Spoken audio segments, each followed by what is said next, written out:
Can I have your name, please, and what made you decide to become a lawyer? My name is Colleen, and I first thought of being a lawyer when I was going to community college because the person that I was with at the time, their house got raided by the police, and it was really scary. And I remember one of my professors saying that the best way to not be scared is to understand the system, and the best way to understand the system is to go to law school. So that kind of planted the seed. Okay.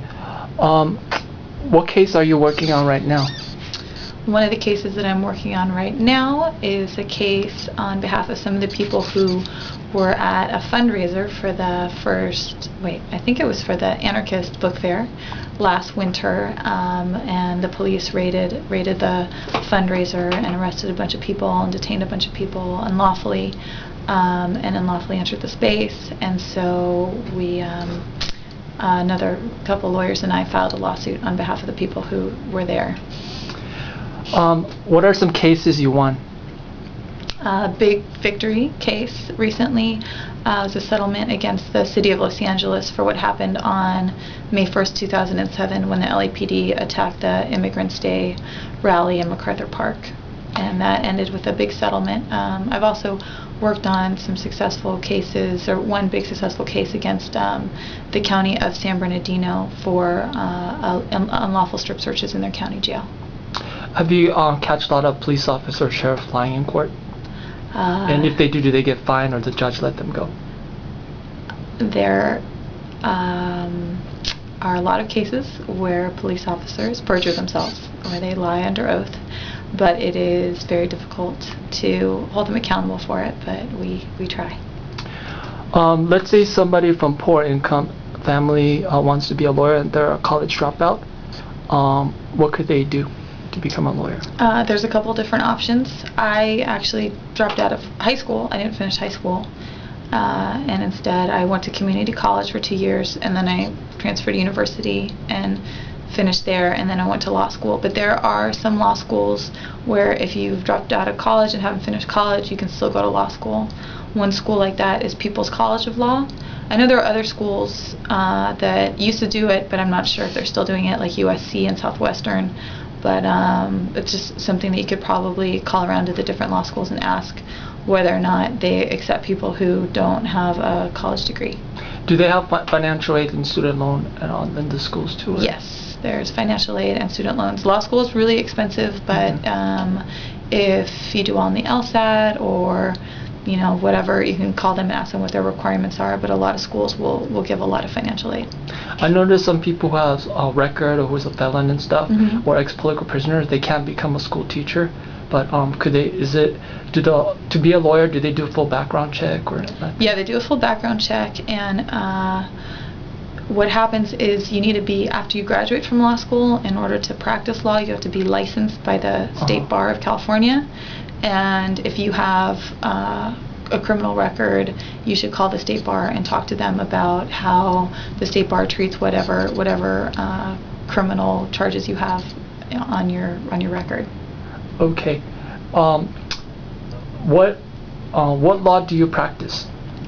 I practice mostly civil rights in the areas of police misconduct and jail conditions, but I've recently started doing some immigration work.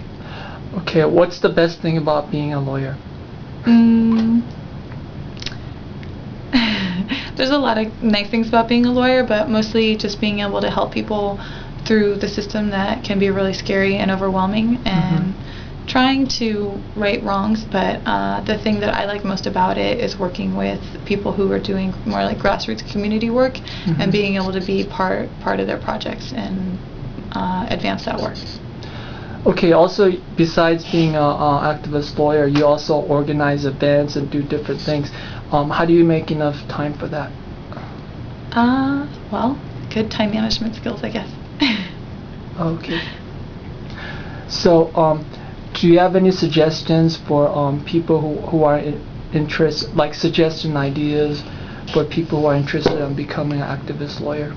My biggest suggestion would be to, if you do go to law school, try to keep your loans down as much as possible.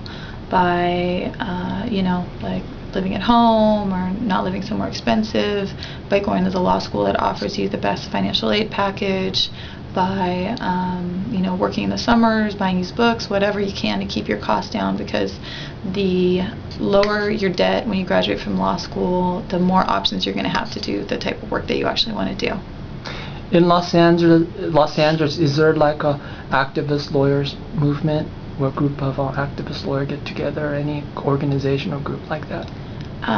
The National Lawyers Guild is the place in Los Angeles and around the country, for the most part, for attorneys who consider themselves activist attorneys or progressive lawyers. And the Guild works on a lot of different projects around military resistance, police abuse, housing rights, immigrant rights, workers' rights, that type of stuff. Earlier you were talking about deportation and stuff. What about people who doesn't have money to get lawyers, and if they're faced with deportation, who do they go to see or talk to? People who are in deportation proceedings who don't have money to hire a lawyer can represent themselves. It's more difficult, but they have that option. The program that I'm working with that does work for immigrants who are detained does trainings at the Mira Loma Detention Center to empower the people who are in detention to represent themselves in their cases. What else do you do besides being a lawyer, besides organizing Anarchist Book Fair and Anarchist Conference? Some other stuff you do? Oh, that's private. Okay. Have you traveled to other countries and done some law work too? I have in March of this year, I went on a National Lawyers Guild delegation to El Salvador with the SHARE organization to monitor the elections there. Any volunteer works? Yeah, I do a lot of volunteer work. Okay, and that's private too? Oh, no. Okay, give us some of your volunteer work. Like last night, I went to the UCLA Downtown Labor Center to meet with a bunch of older gentlemen who were ticketed for playing dice in MacArthur Park. Some of them maybe were gambling, and others were just standing around, but the LAPD is using a ridiculous amount of resources to do these sweeps of old men who are possibly playing dice in the park. So we went to go help them fight their tickets, get their money back, and document the harassment in the park. All right, thank you very much, and wish you all the best. Thanks.